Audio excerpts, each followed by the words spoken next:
శ్రీ గణేశాయ నమః. శారదా గురుభ్యో నమః. ఈటీవీ లైఫ్ ఆధ్యాత్మిక ఛానల్ ప్రేక్షకులు శుభోదయం. శ్రీరస్తు కార్యక్రమానికి శుభస్వాగతం. కార్యక్రమంలో భాగంగా శుభతిథి అంశంలో నేటి పంచాంగ వివరాలు చూద్దాం. ఆంగ్ల తేదీ 12వ తేదీ 12వ నెల 2024 సంవత్సరం గురువారం. స్వస్తి శ్రీ చాంద్రమాన శ్రీ క్రోధినామ సంవత్సరం, దక్షిణాయనం, హేమంత ఋతువు, మార్గశిర మాసం, శుక్లపక్షం, ద్వాదశి తిథి రాత్రి 8:26 వరకు, తదుపరి త్రయోదశి. అశ్విని నక్షత్రం ఉదయం 8:23 వరకు, తదుపరి భరణి నక్షత్రం. పరిఘ యోగం మధ్యాహ్నం 2:42 వరకు, తదుపరి శివం యోగం. భవకరణం ఉదయం 9:38 వరకు, తదుపరి బాలవకరణం. ఇక నేటి వర్జ్యం సాయంత్రం 5:20 నుండి 6:50 వరకు. నేటి దుర్ముహూర్తం ఉదయం 10:13 నుండి 10:58 వరకు, తిరిగి దుర్ముహూర్తం మధ్యాహ్నం 2:42 నుండి 3:27 వరకు. నేటి అమృత ఘడియలు రాత్రి 2:18 నుండి 3:48 వరకు. ఇక నేటి రాహుకాలం మధ్యాహ్నం 1:30 నుండి 3 గంటల వరకు, యమగండం ఉదయం 6 గంటల నుండి 7:30 గంటల వరకు. ఇక ఈనాటి విశేషం, ఈనాడు ప్రదోషం. ప్రతి నెలలో వచ్చేటటువంటి 13వ తిథి, ముఖ్యంగా సూర్య అస్తమయం సమయంలో త్రయోదశి ఉండడం, లేదా సూర్యాస్తమయం పూర్తయిన తరువాత 6 గడియల్లోపు త్రయోదశి కనుక ప్రవేశిస్తే దీన్ని ప్రదోష సమయం అని చెప్తారు. అయితే మరుసటి రోజు కనుక సూర్యాస్తమయానికి ఈ త్రయోదశి లేకపోతే దీన్ని ప్రదోషంగా భావన చేస్తారు. ప్రదోషం అంటే శాస్త్రంలో ప్రత్కృష్టమైనటువంటి దోషకాలంగా మనకి నిఘంటువులో చెప్పబడుతున్నప్పటికీ కూడా ప్రదోషం రజనీముఖం అని కూడా నిఘంటువులో చెప్పబడుతుంది. కానీ ఇందులో ఉన్నటువంటి తాత్వికార్థం, శాస్త్రపరమైనటువంటి అర్థం ఏమిటి అంటే ప్రత్కృష్టమైనటువంటి దోషాలను సైతం హరించేటటువంటి సమయం ఈ ప్రదోషం. అయితే శివపురాణంలో కనుక మనం చూసినట్లయితే ప్రతి పక్షంలో వచ్చేటటువంటి 13వ రోజున పరమేశ్వరుడు తన పరివారంతో కలిసి, ముఖ్యంగా తన అర్ధభాగమైనటువంటి పార్వతీదేవితో కలిసి చక్కగా ఆయన ఆనంద తాండవం చేస్తారని, ఆనంద నృత్యం చేస్తారని, ఈ సమయంలో దేవతలందరూ కూడా కైలాసానికి వస్తారని, ఇంద్రాది దేవతలు కూడా అక్కడ ఉంటారు. కనుక ఈ సమయంలో ఆ పరివారంతో కూడినటువంటి పరమేశ్వర ఆరాధన చేయటం వల్ల చాలా విశేషమైనటువంటి ఫలితాలు కలుగుతాయి అని శివపురాణంలో ప్రత్యేకంగా మనకు చెప్పబడింది. అలాగే జాతకంలో ఫలానా దోషాలు ఉన్నాయి అని తెలియకపోయినా, జ్యోతిష్కులు సైతం గుర్తించలేకపోయినా దోషాలు కొన్ని ఉంటాయి. అటువంటి ఆ దోషాలు ముఖ్యంగా అనువంశిక దోషాలు, పితృదోషాలు, పితృశాపాలు, సర్ప సంబంధమైనటువంటి శాపాలు, ఇట్లాంటి దోషాలకు ప్రత్యేకంగా ప్రాయశ్చిత్తం అనేది మనకి ఎక్కడా ప్రత్యేక గ్రంథాల్లో చెప్పబడలేదు. ఇటువంటి వాటికి ఈ ప్రతి నెలలో వచ్చేటటువంటి శుక్లపక్షంలో వచ్చేటటువంటి త్రయోదశి, కృష్ణపక్షంలో వచ్చేటటువంటి త్రయోదశిని మహాప్రదోషం అంటారు. వీటిని కొన్నాళ్ళు నియమబద్ధంగా ఈ త్రయోదశి తిథి నాడు శివారాధన చేయటం, పగలంతా ఉపవాసం ఉండి సాయంకాలం ప్రదోష సమయంలో ఈశ్వరుడికి అభిషేకం, ముఖ్యంగా పరమేశ్వరుని వహించేటటువంటి వేదపాదుడు, తీక్ష్ణ శృంగుడైనటువంటి నందీశ్వరుడికి నువ్వుల నూనెతో అభిషేకం చేయటం, పరమేశ్వరుడికి అలంకారం చేసిన తర్వాత స్వామికి కూడా విశేషమైనటువంటి అలంకరణ చేసి స్వామికి కూడా ధూపదీప నైవేద్యాది కైంకర్యాలు, నిరాజన మంత్రపుష్పాదులతో కూడినటువంటి ఉపచారాలు కనుక చేసినట్లయితే ఈ అజ్ఞాత దోషాలు, అంటే మనకి తెలియనటువంటి దోషాలన్నీ కూడా తొలగిపోతాయని శాస్త్రంలో మనకి ప్రత్యేకంగా చెప్పబడ్డది. ఎందుకంటే పరమేశ్వరుడి ఆరాధన ఎంత విశేషమో నందీశ్వరుడి యొక్క ఆరాధన కూడా అంతే విశేషం. మనం ఎప్పుడైనా శివ దర్శనం చేయాలి అంటే శివపురాణంలో స్వయంగా స్వామి చెప్పినటువంటి మాట ఒకటి ఉన్నది. నా దర్శనం చేయలేనటువంటి సందర్భంలో నందీశ్వరుడి యొక్క దర్శనం చేసినట్లయితే నా దర్శనం చేసిన ఫలం వస్తుంది. కానీ నా కోసం నేరుగా నా దర్శనానికి వచ్చి నందీశ్వరుడి యొక్క అనుజ్ఞ లేకుండా, నందీశ్వరుడి యొక్క ప్రసన్నత కనుక పాత్రలు అవ్వకపోయినట్లయితే నా కరుణ కూడా లభించదు అని ఆయన ప్రత్యేకంగా శివపురాణంలో చెప్పడం జరిగింది.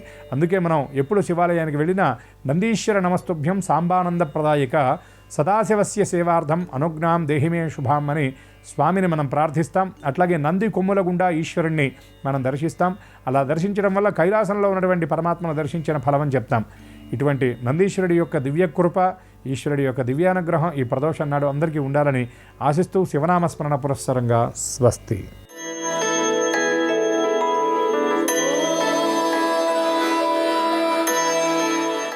ఈటీవీ లైఫ్ ఆధ్యాత్మిక ఛానల్ ప్రేక్షకులందరికీ నమస్కారం. శ్రీరస్తు కార్యక్రమంలో గ్రహయోగం అంశానికి స్వాగతం. ఈనాటి గ్రహయోగం అంశంలో మేషాది ద్వాదశ రాశుల వారికి కలిగే శుభ అశుభ ఫలితాన్ని, అవసరమైన సందర్భాల్లో ప్రత్యామ్నాయ మార్గాల్ని తెలుసుకుంటారు. అంతేకాక ఏ రాశి వారికి ఏ దిక్ ప్రయాణం లాభకరమో, ఏ రాశి వారికి ఏ దైవ దర్శనం వల్ల సకల కార్యాలు నిర్విఘ్నంగా పరిపూర్ణమవుతాయో, ఏ రాశి వారికి ఏ రంగు దుస్తుల్ని ధరించినట్లయితే ఈరోజు నిర్విఘ్నంగా అన్ని పనులు పూర్తి అవుతాయో, ఏ రాశి వారికి ఏ సంఖ్య నేటికి మాత్రం అదృష్ట సంఖ్యగా కాబోతుందో ఆ విశేషాలని క్రమంగా తెలుసుకుంటారు. ముందుగా నేటి పంచాంగాన్ని చూద్దాం. ఈరోజు ద్వాదశి, గురువారం, నక్షత్రం అశ్విని, ఉదయం 8:23 వరకు, తదుపరి భరణి. ఇక నేటి గ్రహస్థితిని పరిశీలించి చూస్తే వృషభంలో గురుడు వక్రీకరించున్నాడు, కర్కాటకంలో కుజుడు కూడా వక్రీకరించే ఉన్నాడు, కన్యలో కేతు ఉంటే, వృశ్చికంలో రవి బుధుడు ఉంటే బుధుడు మాత్రం వక్రీకరించున్నాడు, మకరంలో శుక్రుడు ఉన్నాడు, కుంభంలో శని ఉన్నాడు, రాహు మీనంలో ఉంటే చంద్రుడు మేషంలో ఉన్నాడు. ఈ తాత్కాలిక గ్రహస్థితికి అనుగుణంగా ద్వాదశ రాశుల వారి శుభ అశుభ ఫలితాలని క్రమంగా పరిశీలించి చూద్దాం. ముందుగా మేషరాశి.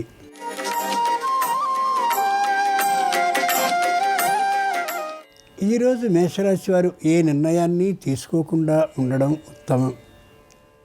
బంధుమిత్రులతో మాట్లాడేటువంటి సందర్భంలో ఆచి తూచి మాట్లాడడం లేదా మౌనంగా ఉండడం ఉత్తమం. వ్యాపారానికి సంబంధించిన స్థలంలో మరమ్మతులు చేయడం, అలాగే వ్యాపార అభివృద్ధి కోసం ఎవరినైనా సంప్రదింపులు చేయడం అనేటటువంటి వాటికి ఈరోజు అంత అనుకూలమైనది కాదు. ఆరోగ్య పరీక్షల్ని తప్పనిసరిగా చేయించుకు తీరాలి. ముఖ్యంగా నేత్రానికి సంబంధించిన, వెన్నుపూసకి సంబంధించిన, ఇతరమైన కీళ్ల నొప్పులకి సంబంధించిన అనారోగ్యాల విషయంలో పరీక్ష మధ్యమంగా అత్యవసరం. గురువారం సందర్భంగా మేషరాశి వారు దత్తాత్రేయ స్వామి వారిని పూజించినట్లయితే సంపూర్ణమైనటువంటి అనుగ్రహం కలిగి విదేశీయాన సౌకర్యం, ఆర్థిక లాభం కలుగుతుంది. ఉత్తర దిక్ ప్రయాణం అనుకూలం, కలిసొచ్చే రంగు తెలుపు, అదృష్ట సంఖ్య 3.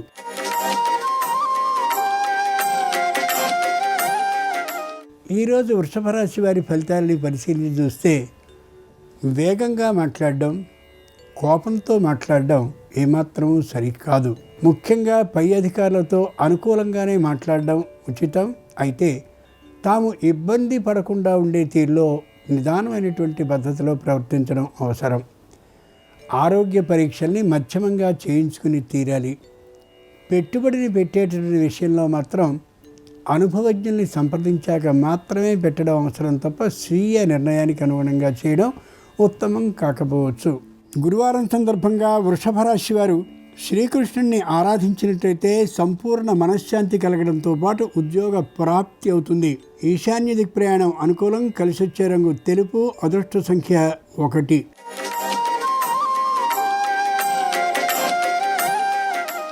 ఈరోజు మిథున రాశి వారి ఫలితాలని పరిశీలించి చూస్తే న్యాయస్థానంలో అపరిష్కృతంగా ఉన్నటువంటి సమస్యలన్నీ తొలగిపోయినటువంటి కారణంగా ఉత్సాహంగా ఉండగలుగుతారు.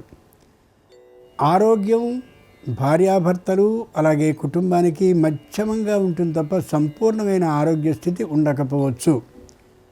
విదేశీయానం తప్పనిసరి అయ్యేటటువంటి కారణంగా తగినటువంటి ఔషధాలతో మాత్రమే ప్రయాణించడం శ్రేయస్కరం. నూతనమైనటువంటి వస్త్రాలని అలాగే ఇతరమైనటువంటి బహుమతులని కొనే అవకాశం ఉన్న కారణంగా ఆర్థికమైనటువంటి లోపం కలిగే అవకాశం ఉంది. వృత్తి వ్యాపార పరంగా వచ్చే ఆదాయాలు మధ్యమంగా ఉంటాయి.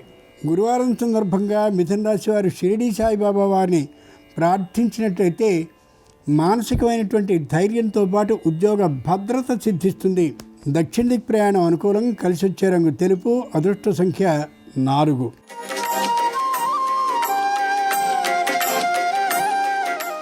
ఈరోజు కర్కాటక రాశి వారి ఫలితాలని పరిశీలించి చూస్తే అవసరానికి మించి ఖర్చు చేయడం ఏమాత్రమూ సరికాదు. వృత్తిపరమైనటువంటి ఆదాయాన్ని పెంపొందించుకోవడం కోసమని అధ్యయనాన్ని చేయడం శ్రేయస్కరం.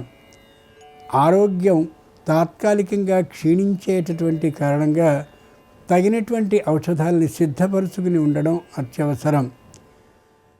ఔషధ సేవ సక్రమంగా వృద్ధులు, అనారోగ్యవంతులు అయినటువంటి వారు చేస్తున్నది లేనిది గమనించుకుంటూ ఉండాల్సిందే. తామున్నటువంటి ఇంటిని కానీ వ్యాపార స్థలాన్ని కానీ మార్చాలనే నిర్ణయాన్ని ఈ రోజుకి ఏమాత్రమూ స్వీకరించడం కాకుండా వాయిదా వేయడం ఉత్తమం. గురువారం సందర్భంగా కర్కాటక రాశి వారు హయగ్రీవుడిని ప్రార్థించినట్లయితే భూ లాభం కలిగే అవకాశం ఉంది. పశ్చిమ దిక్ ప్రయాణం అనుకూలం. కలిసి వచ్చే రంగు నీలం. అదృష్ట సంఖ్య 9.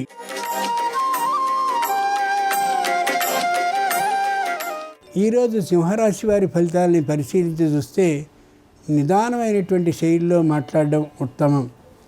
పై అధికారులతో మాట్లాడేటటువంటి సందర్భంలో అవినయం, అవిధేయత ఏమాత్రము మంచిది కాదు. ఇయ్యవలసినటువంటి రుణాలని కొద్ది కొద్దిగా చొప్పున తీర్చడం ఉత్తమం తప్ప దాన్ని తీర్చకుండా న్యాయస్థానానికి వెళ్ళాలనే ఆ ఆలోచన ఏమాత్రము సరికానే కాదు. ఒకప్పుడు న్యాయస్థానంలో అపరిష్కృతంగా ఉన్నటువంటి ఆ సమస్య వ్యతిరేకమైనటువంటి తీర్పుకి గురయ్యే అవకాశం ఉంది. జాగ్రత్తగా ఉండి తీరాలి. దూరపు ప్రయాణాలని చేసేటటువంటి సందర్భంలో ఒంటరిగా ప్రయాణం చేయడం అంత ఉచితమైనది కాదు. సహాయాన్ని తీసుకుని ప్రయాణించడం ఉత్తమం. ఆరోగ్య భంగం అయ్యున్నటువంటి కారణంగా వైద్య పరీక్ష తప్పనిసరి. గురువారం సందర్భంగా సింహరాశి వారు రాఘవేంద్ర స్వామి వారిని పూజించినట్లయితే ఆరోగ్య సిద్ధి కలుగుతుంది. వ్యాపారం చేయాలనే ఉత్సాహం పెరుగుతుంది. వాయువ్య దిక్ ప్రయాణం అనుకూలం. కలిసొచ్చే రంగు తెలుపు. అదృష్ట సంఖ్య 1.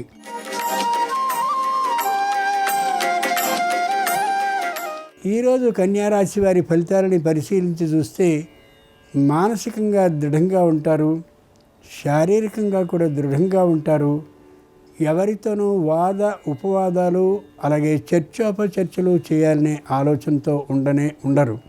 అప్పు ఇయ్యడం అనేటటువంటి దాన్ని పూర్తిగా వ్యతిరేకిస్తారు. రుణ అవసరం వీరికి ఏమాత్రము ఉండదు. నూతనమైనటువంటి గృహాన్ని కొనుక్కోవాలనేటటువంటి ఆలోచనతో వాటి గురించిన ప్రయత్నాలు ఈ రోజుకి చేయకుండా ఉండడం ఉత్తమం. వ్యాపారానికి సంబంధించిన పెట్టుబడిని పెట్టడం కూడా ఈ రోజుకి చేయకుండా ఉండడం శ్రేయస్కరం. గురువారం సందర్భంగా కన్యారాశి వారు శంకరుణ్ణి పూజించినట్లయితే మానసిక ప్రశాంతత కలగడంతో పాటు ఆకస్మిక ధనలాభం అయ్యే అవకాశం ఉంది. ఉత్తర దిక్ ప్రయాణం అనుకూలం. కలిసొచ్చే రంగు పసుపచ్చన. అదృష్ట సంఖ్య 7.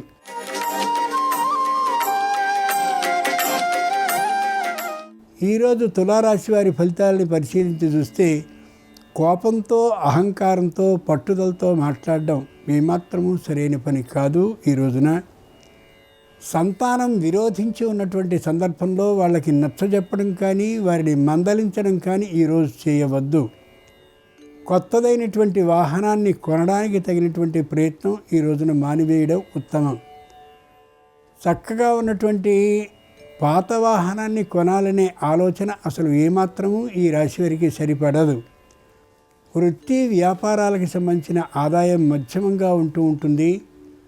పెట్టుబడి పెట్టగలిగిన స్తోమత ఉన్నప్పటికీ కూడా ఈ రోజున పెట్టుబడి పెట్టడం అంత ఉచితం కాదు. గురువారం సందర్భంగా తులారాశి వారు దక్షిణామూర్తిని ప్రార్థించినట్లయితే న్యాయస్థానంలో విజయం లభిస్తుంది. తద్వారా ఆర్థిక లాభం కూడా కలిగే అవకాశం ఉంది. ఈశాన్య దిక్ ప్రయాణం అనుకూలం. కలిసొచ్చే రంగు పసుపచ్చన. అదృష్ట సంఖ్య 6.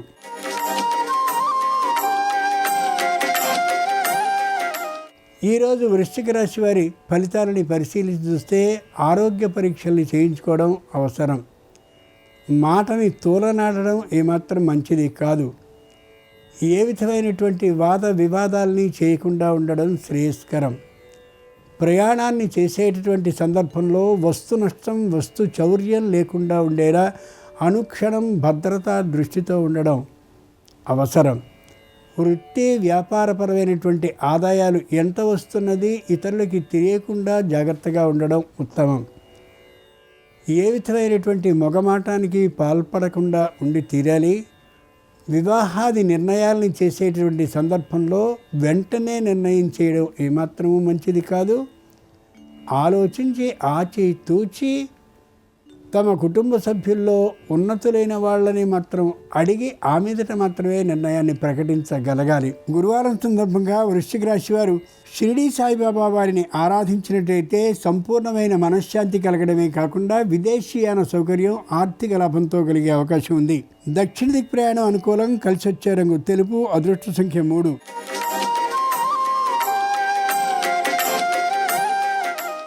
ఈరోజు ధనురాశి వారి ఫలితాలని పరిశీలించి చూస్తే రోజంతా అనవసర విషయాల మీద చర్చతో వ్యర్థమయ్యే అవకాశం ఉంది. సరైనటువంటి కాలంలో సరైన నిర్ణయాన్ని తీసుకోవడం అనేది చేయాలి, కానీ ఈ రోజుకి ఏ నిర్ణయం చేయకపోవడం ఉచితం. ముఖ్యంగా ఎవరితోనైనా వాదోపవాదాలు కానీ చేయవలసి వచ్చినట్లయితే ఈరోజు మౌనంగా ఉండడం మంచిది. బ్యాంకు నుండి కానీ ప్రైవేటు వ్యక్తుల నుంచి కానీ రుణాలని తీసుకోవలసి వచ్చినట్లయితే అది వాయిదా వేయడం ఉచితం. కొత్తదైనటువంటి భూమిని కొనాలి అనే ఆలోచన ఉంటుంది. ఆ భూమిని పరీక్షించడానికి వెళ్ళడం కూడా ఈరోజు అంత సరైనటువంటి పని కాకపోవచ్చు. గురువారం సందర్భంగా ధనురాశి వారు రాఘవేంద్ర స్వామి వారిని ప్రార్థించినట్లయితే గృహ లాభం సిద్ధిస్తుంది. తూర్పు దిక్ ప్రయాణం అనుకూలం. కలిసి వచ్చే రంగు ఎరుపు. అదృష్ట సంఖ్య 2.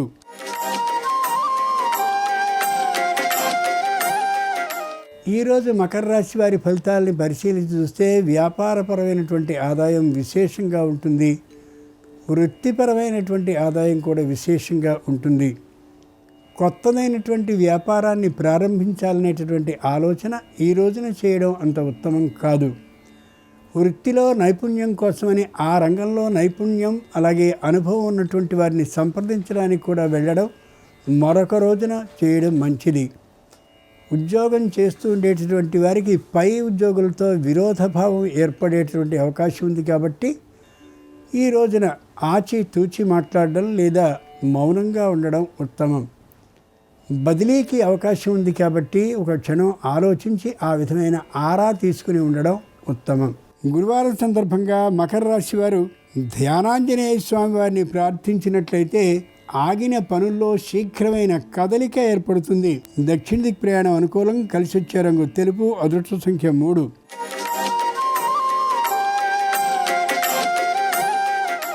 ఈరోజు కుంభరాశి వారి ఫలితాలని పరిశీలించి చూస్తే శారీరకంగా దృఢంగా ఉంటారు, మానసికంగా బలంగా ఉంటారు, వ్యాపారంలో మంచి లాభాన్ని పొందగలుగుతారు, వివాహాది శుభకార్యాలు కలిసొచ్చే అవకాశం ఉంది, కుటుంబంలో ఏకవాక్యత మరింతగా దృఢపడుతుంది, సంతానం చూడడం కోసమని వచ్చే అవకాశం ఉంది, లేదా వీరే సంతానాన్ని చూడడం కోసం వెళ్ళే అవకాశం గోచరిస్తుంది. మధ్యమ వైద్య పరీక్షలు చేయించుకోవడం ఉత్తమం. వృత్తి వ్యాపారపరమైన ఆదాయాలు మధ్యమంగా ఉండే అవకాశం ఉంది. గురువారం సందర్భంగా కుంభరాశి వారు శ్రీ వీర వెంకట సత్యనారాయణ స్వామి వారిని ఆరాధించి గోధుమ రవ్వ కేసరిని ప్రసాదంగా సమర్పించేటైతే న్యాయస్థానంలో విజయం సిద్ధించి తీరుతుంది.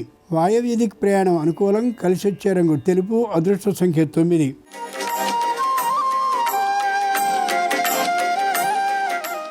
ఈరోజు మీనరాశి వారి ఫలితాలని పరిశీలించి చూస్తే ఎందరో వీరికి సహాయపడుతూ కనిపిస్తారు.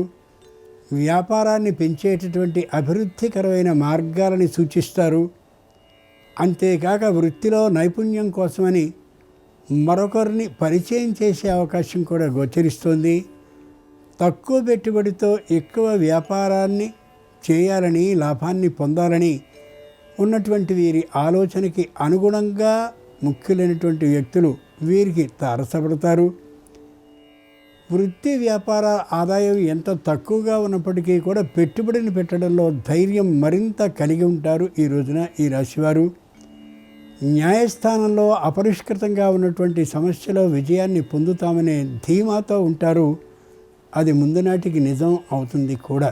గురువారం సందర్భంగా మీనరాశి వారు బాలగణపతిని ఆరాధించి అప్పాలని నైవేద్యంగా సమర్పించేటైతే సదాకార్యాల్లోనూ విఘ్నాలు తొలగిపోవడమే కాక ఆకస్మిక ధనలాభం కలుగుతుంది. నిరుతి దిక్ ప్రయాణం అనుకూలం. కలిసి వచ్చే రంగు ఆకుపచ్చన. అదృష్ట సంఖ్య 7. ఇవి ఈనాడు ద్వాదశ రాశుల వారికి కలిగే శుభ అశుభ ఫలితాలు. ఈరోజు గురువారం అయినటువంటి సందర్భంగా దక్షిణామూర్తి సంపూర్ణ అనుగ్రహం సర్వరాశుల వారికి హృదయపూర్వకంగా కలగాలని ప్రార్థిస్తూ స్వస్తి.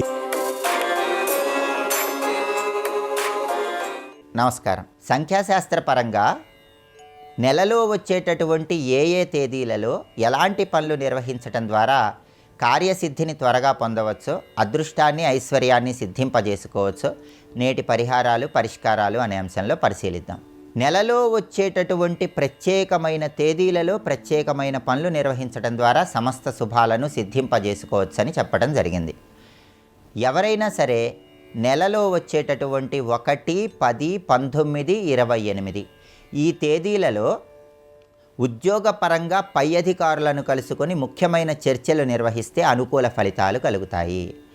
అలాగే రాజకీయ రంగంలో ఉన్నవాళ్ళు రాజకీయానికి సంబంధించిన ముఖ్యమైన చర్చలు నిర్వహించడానికి కూడా 1, 10, 19, 28 తేదీలు విశేషంగా సహకరిస్తాయి. కోర్టు పరంగా ముఖ్యమైనటువంటి వ్యక్తులను కలుసుకోవటానికి, లాయర్లను కలుసుకోవటానికి, కీలకమైన చర్చలు చేయటానికి కూడా ఈ తేదీలు విశేషంగా సహకరిస్తాయి. అలాగే సాహసోపేతమైనటువంటి కార్యక్రమాలు చేయటానికి కూడా 1, 10, 19, 28 తేదీలు అనుకూలిస్తాయి. ప్రభుత్వ ఉద్యోగ ప్రయత్నాల పరంగా ముఖ్యమైన వ్యక్తులను కలుసుకోవటానికి, సన్మానాలు చేయించుకోవటానికి కూడా ఈ తేదీలు విశేషంగా సహకరిస్తాయి. కాబట్టి 1, 10, 19, 28 తేదీల్లో ఈ ముఖ్యమైన పనులు నిర్వహించుకుంటే అనుకూల ఫలితాలు వస్తాయి. అదేవిధంగా 2, 11, 20, 29 ఏ నెలలోనైనా సరే ఈ తేదీలలో తెలుపు వస్తువులకు సంబంధించిన వ్యాపారాలు ప్రారంభిస్తే చాలా మంచిది. పాల వ్యాపారం, పెరుగు వ్యాపారం ఇలాంటి వ్యాపారాలు ఈ తేదీల్లో ప్రారంభిస్తే మంచిది. అలాగే నీటికి సంబంధించినటువంటి వ్యాపారాలు చేయాలన్నా, నీటి మీద ప్రయాణాలు చేయాలన్నా ఈ తేదీలు అనుకూలిస్తాయి. అదేవిధంగా కొత్తగా ఉద్యోగంలో చేరటానికి కూడా ఈ తేదీలు చాలా మంచివి. అలాగే గృహానికి అవసరమైనటువంటి ముఖ్యమైనటువంటి పాత్రలు, వస్తువులు కొనుగోలు చేయడానికి కూడా ఈ తేదీలు విశేషంగా అనుకూలిస్తాయి. అలాగే నెలలో వచ్చేటటువంటి 3, 12, 21, 30 ఈ తేదీలు ధనపరమైనటువంటి వ్యవహారాలకు బాగా అనుకూలిస్తాయి. అంటే బ్యాంకులో ఖాతా ప్రారంభించటానికి, అదేవిధంగా బ్యాంకులో ధనాన్ని దాచిపెట్టుకోవటానికి, మొండి బాకీలు వసూలు చేసుకోవటానికి చేసే ప్రయత్నాలకు 3, 12, 21, 30 తేదీలు బాగా అనుకూలిస్తాయి.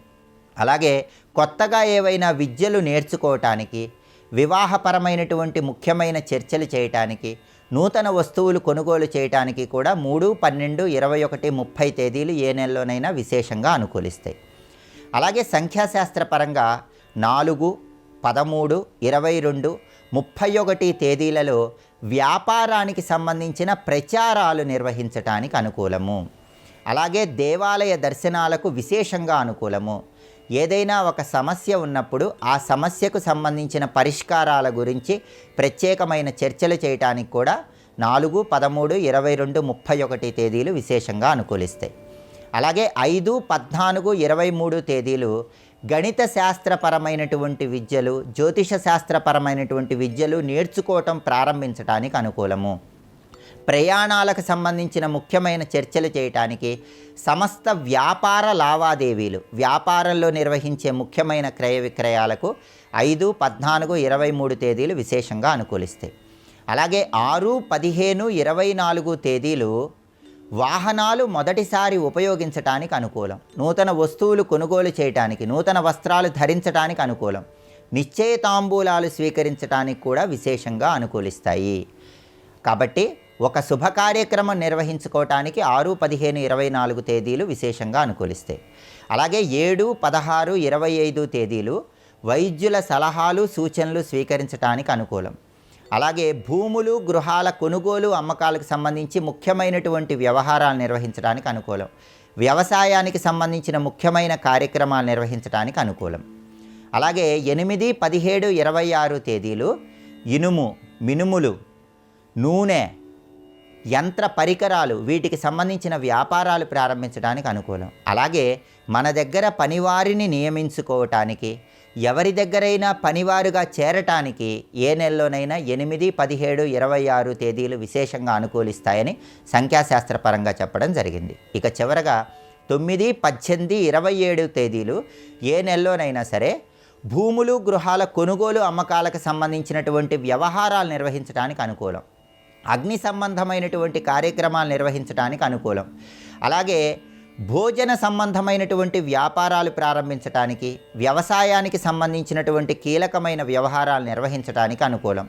వైద్యుల సలహాలు సూచనలు స్వీకరించడానికి కూడా 9, 18, 27 తేదీలు విశేషంగా సహకరిస్తాయి. కాబట్టి జ్యోతిష శాస్త్రపరంగా తిథులను పరిశీలించుకుంటూ మంచి తిథులు వచ్చినప్పుడు సంఖ్యాశాస్త్రపరంగా కూడా ఈ ప్రత్యేకమైనటువంటి తేదీల్లో ప్రత్యేకమైనటువంటి పనులు నిర్వహించడం ద్వారా త్వరగా కార్యసిద్ధిని పొందవచ్చు. అనుకున్న పనులు అనుకున్నట్లు దిగ్విజయంగా పూర్తి చేసుకోవచ్చు. కాబట్టి జ్యోతిష శాస్త్రపరంగా తిథి చూసుకున్నప్పుడు దాంతోపాటుగా సంఖ్యాశాస్త్రపరంగా కూడా ఈ ప్రత్యేకమైన తేదీల్లో ప్రత్యేకమైన పనులు చేయండి.